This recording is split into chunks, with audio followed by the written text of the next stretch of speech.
وہ پوچھا ہے کسی نے کہ جوڑے میں نماز ہوتی ہے یا نہیں؟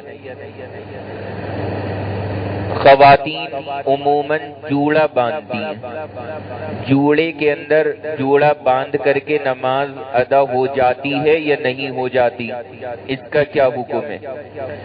اس سلسلے میں مسئلہ ذرا اچھی طرح سے سمجھ لیں، سبھی حضرات کی ضرورت کا ہے اور خاص طور سے ہماری بہنوں کا۔ دیکھیں، جوڑا باندھنے کی دو ترتیب ہیں، دو انداز اور دو طرح سے ہمارے یہاں عموماً جوڑا باندھا جاتا ہے۔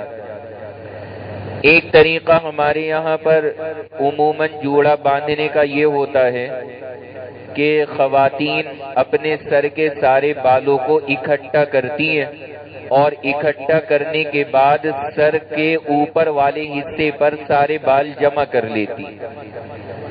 یہاں پر سر کے اوپر سب کے بال جمع ہو جاتے ہیں اور اکٹھے ہو جاتے ہیں۔ ایک طریقہ تو عموماً جوڑا باندھنے کا یہ ہوتا ہے، اور کچھ ہماری خواتین اس انداز کے اندر جوڑا باندھتی ہیں کہ وہ بال اکٹھے ہو کر سر کے اوپر نہیں آتے بلکہ پیچھے گدی کے اوپر رہتے ہیں۔ تو یہ جو پیچھے گدی کے اوپر بال ہوتے ہیں وہاں اکٹھے کر کے یہاں پہ باندھ لیا جاتا ہے۔ تو عموماً جوڑے میں بال دو جگہ پر بنتے ہیں، کچھ خواتین جوڑا باندھنے میں بالوں کو اکٹھا کر کے سر پہ باندھتی ہیں اور کچھ خواتین بالوں کو اکٹھا کر کے پیچھے گدی کے اوپر رکھ لیتی ہیں۔ اب مسئلہ کیا ہے وہ ذرا سمجھ لیں۔ جو جوڑا اس طرح سے باندھا جاتا ہے، جو بند کر کے سارے کے سارے بال اوپر سر پہ اکٹھے کر دیے جاتے ہیں، جس میں آپ نے غور کیا ہوگا کہ اگر خواتین پھر دوپٹہ وغیرہ پہنتی ہیں تو سر پہ دوپٹہ یہاں تک آ کر کے پھر بہت اونچا سا اٹھا ہوا محسوس ہوتا ہے۔ تو سر کے اوپر جو جوڑا باندھ کر کے بالوں کو جمع کر لیا جاتا ہے، یہ جوڑا باندھنا شرعاً جائز نہیں ہے، چاہے نماز ہو یا نماز کے علاوہ ہو، کسی بھی حالت میں یہ جوڑا جائز نہیں۔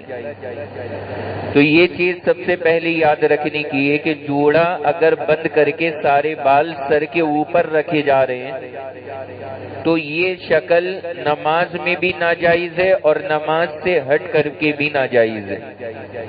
لیکن اگر یہ شکل ہو کہ سارے کے سارے بال بند کر کے سر کے اوپر نہ رکھے جائیں بلکہ پیچھے یہاں پیچھے گدی کی جانب اکٹھے کر لیے جائیں، پیچھے لپیٹ لیے جائیں، تو اگر یہ شکل ہے تو یہ شکل بالکل جائز ہے، کوئی اس میں گناہ نہیں ہے، کوئی اس میں حرج نہیں ہے، نماز کے علاوہ بھی جائز ہے اور نماز میں بھی جائز ہے۔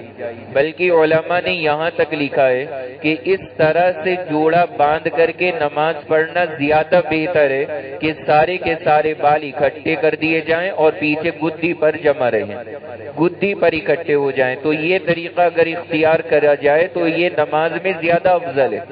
اور وجہ اس کی کیا ہے؟ وجہ بالکل ظاہر ہے کہ ایسی صورت میں سطر یعنی بالوں کا چھپانا آسان ہو جاتا ہے۔ اگر وہ کھلے رہیں گے، نیچے پڑے رہیں گے تو ان کا چھپانا اور پوشیدہ کرنا مشکل ہوگا بنسبت اس کے، لہذا علماء نے اس صورت میں یہ حکم بیان فرمایا۔ تو یہ دونوں باتیں، دونوں شکلیں ہمیں یاد رکھنی ہے کیونکہ جوڑے کے مسئلے کثرت کے ساتھ میں پیش آتے ہیں۔ تو جوڑا باندھنے کا خلاصہ یہ نکلا کہ جوڑا باندھنے کے دو طریقے ہیں، ایک یہ ہے کہ باندھ کر کے سارے بالوں کو سر کے اوپر جمع کیا جائے اور دوسرا طریقہ ہے پیچھے گدی پر جمع کیا جائے۔